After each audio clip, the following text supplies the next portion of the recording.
Matthew 2 says these words.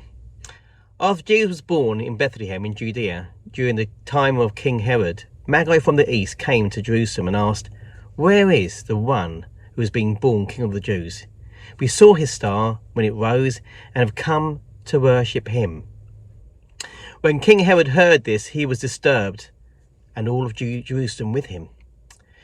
When he called together all the people's chief priests and teachers of the law, he asked them where the Messiah was to be born. In Bethlehem, in Judea? They replied, "Well, this is what the prophet has written. But you, Bethlehem, in the land of Judah, are by no means least among the rulers of Judah. For out of you will come a ruler, who will shepherd my people Israel." Then Herod called the Magi secretly and found out from them the exact time the star had appeared. He sent them to Bethlehem and said, "Go and search carefully for the child. As soon as you find him, report to me, so that I too may go and worship him." Now, as we look at that briefly, we see we have the Magi and we have Herod, both journeying and looking for Jesus. Now, Herod's reason for searching for Jesus is because he sees Jesus as a threat to his life and to his rule, and he wants him out of his life.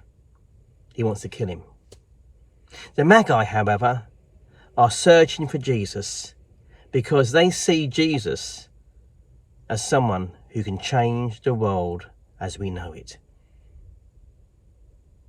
So I'm in a car, as you can see, symbolising our journey in life. And, you know, the Magi finds Jesus in a stable. And when they find him, they worship him.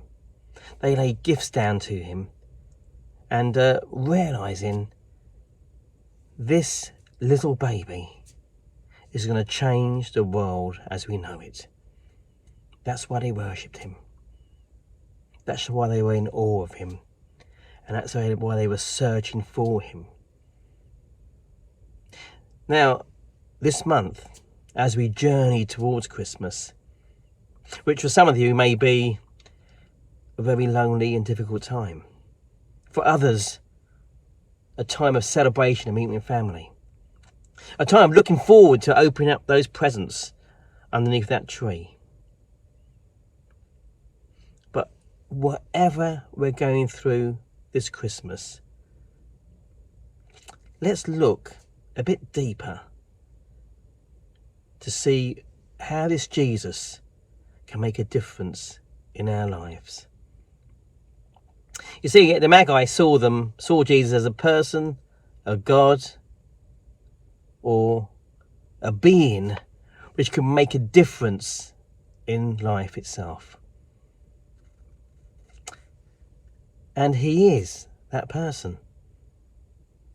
Jesus was a gift from God to give us an opening to him. When we look at the Christmas story, it is a story of new life. This new life of Jesus is a life which eventually ends up in death on a cross. And he died on that cross that we can have access to God. See, the gift of God, gift from God, is Jesus.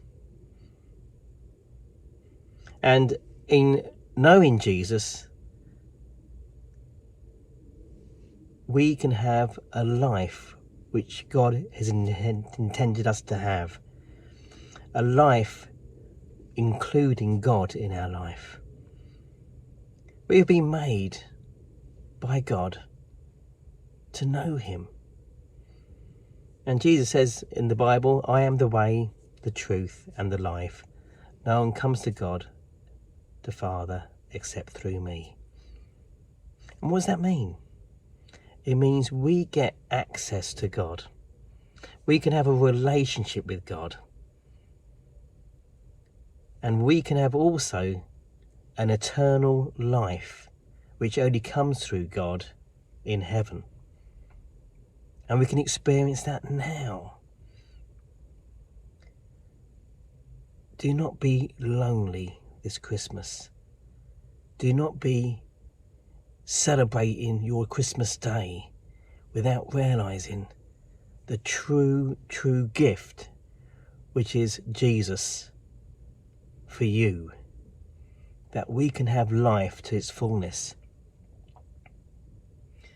Now, Herod saw Jesus as a threat to his life. And in a way, Jesus is a threat to your life and my life, but a threat for good, because he wants to enhance every goodness in your life and give you the potential and the possibilities life has for you. So come to Jesus, come and find him, allow him in your life, ask him to come in, because he's the greatest gift this Christmas. Thanks for joining me.